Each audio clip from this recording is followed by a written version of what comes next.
Hello again, everybody. I just wanted to make one more of these videos before the first meeting. I know that for some of you that first meeting is tonight. Others of you it's later on Sunday. Some of you it's still a week after that. But whenever it is, I know that you're excited. I'm excited for you. I'm excited for these groups to get going. Please, as you have testimonies and good things happen, share those with me so that we can disperse those among the group leaders, and we can all hear about the good things the Lord is doing through your ministry. It keeps us all encouraged and keeps us on the right path, focused on the right things. So please share those with me. I wanted to go over just some practical things prior to that first meeting, things that should happen in the first meeting to help it be a success.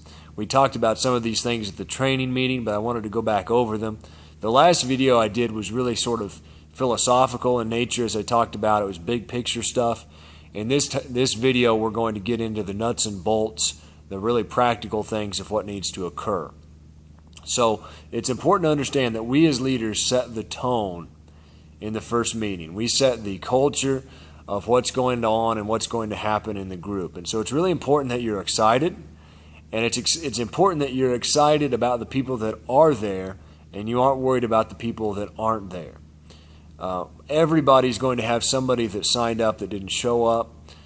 Some of us may have, it seems like initially, small numbers.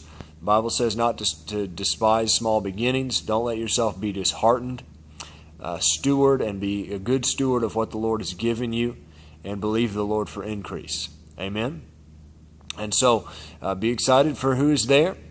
And let me talk to you about three basic things that need to happen at this first meeting. When I was a high school teacher, we had this list of things that every student wanted to know on the first day of school. And that's really kind of what this is.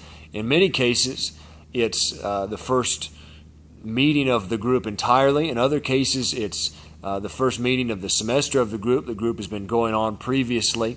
But regardless of whether your group has been going on previously or it's a brand new group, treat this meeting like it's the first one. Go ahead and treat it like it's the first meeting of a brand new semester. We've got a new system with new things happening. You probably have some new members there. And so make them feel like they're coming into the beginning of something. That's really important. People like to be in on the ground level of things. When I was a high school teacher and we had this list of those things that every student wanted to know on the first day of school, that was really helpful to me. And so I kind of translated that into three major things that every group member wants to know upon their first meeting in the group. And so number one is they want to know who their leader is. They want to know who you are. They want to know a little bit about you, why you're leading this group, what qualifies you to do it. Not that you have to worry about being qualified. I know that the Lord qualifies you, but basically they want to see your passion, your zeal, the fact that you care about this, the fact that you care about them, and that you want them to be there. The second thing is that they want to know what the class is going to do, what the group is practically going to do, and what their part in that is, what's going to be expected of me in this group. And then thirdly, they want to know who the other people are in the group. So, number one, who's the leader? Number two, what are we going to do, and what am I going to do specifically? And then thirdly, who are all these other people?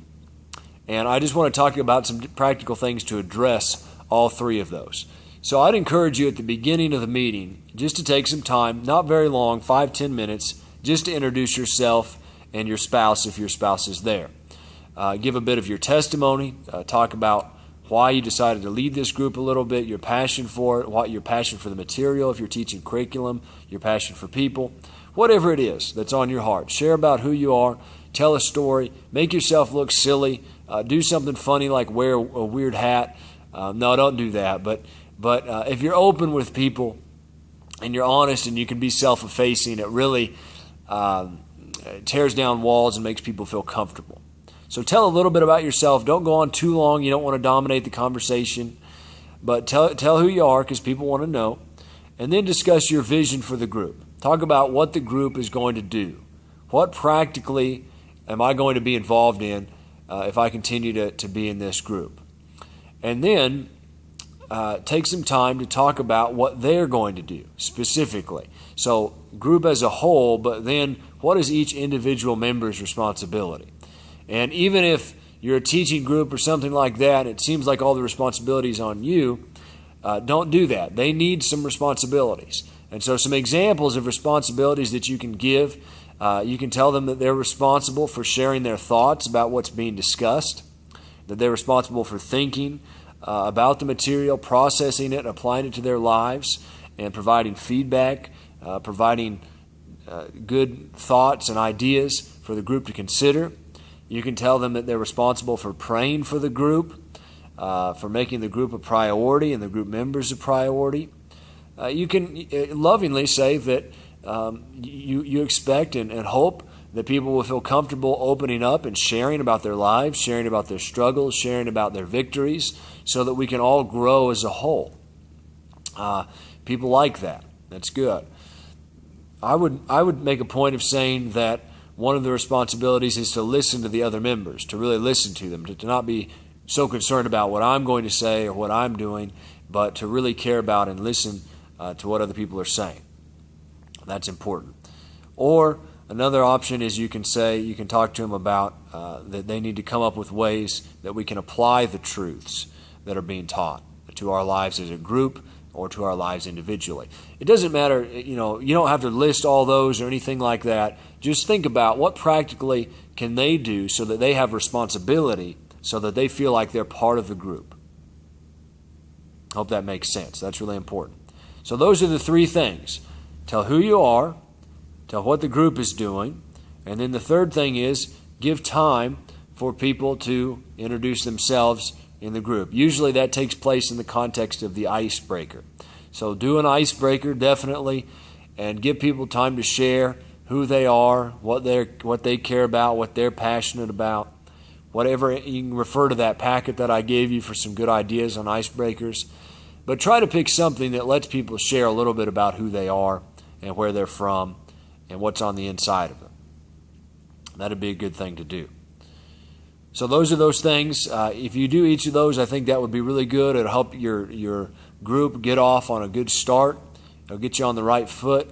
Some other just miscellaneous exhortations that I'd give you is to make a point to learn everyone's name, the first meeting. Everybody's name the first meeting. Don't give yourself an excuse. Don't say I'm bad at names or something like that. You can do it. You really can. I learned this the hard way. I put pressure on myself to really make a point to learn people's names. I'm much better at it now than I used to be. I'm not as good as I want to be, but I'm much better now. And I was honest with myself, and I realized that one of the main reasons I had a hard time learning people's names is when I went to shake their hands and say, I'm Max, and they're telling me their name. Mostly what I'm doing is I'm thinking about myself. I'm thinking about what I've got to say to them. I'm thinking about, is this person going to like me? Am I going to do something stupid? Do I have a booger hanging out my nose? Things like that. What I'm doing is I'm thinking about me, rather than them. And if I'll train myself to look at the other person, to think about them, then I'll help learn their name. The other trick to do is, as you're talking to them, use their name a lot in the conversation. So I say, hi, my name is Max. And the guy says, oh, hi, my name's Fred. Immediately say, well, Fred, it's really great to meet you. Say it out of your mouth. What is where are you from, Fred? Fred, what kind of, and don't be annoying with it, but the more you use their name in conversation, the more likely you are to remember it later. It's just a simple trick. So you can do that. I want to challenge everybody to learn everybody's names in their groups. The first meeting, make a point to do that. Even if you feel silly or you look, if you mess it up or something like that, that's okay. Do it as the leader. Make a point so that everybody can see that you're trying to learn everybody's names. That'll make everybody feel valued, and that'll encourage everybody else to learn everybody's names as well. An easy way to do that is when you're going around, if you're doing the icebreaker and you're having everybody say something about themselves, make them say the person behind them's name also, or all the other people's names, however you want to do it, but that's a good strategy. Again, I want to encourage you to have, if you're leading discussion, I want to encourage you to have some discussion questions pre-prepared, ready to go. That'll be really helpful to you. If you need help doing any of that, go back over the material that we covered at the training meeting. If you lost that, or if you have any questions about it, if you have questions about anything, please call me or email me. I'll be more than happy to talk to you about it and help you with anything. I hope this helped you. I love you. I'm proud of you. I know it's going to be a great first meeting, and so you just enjoy it.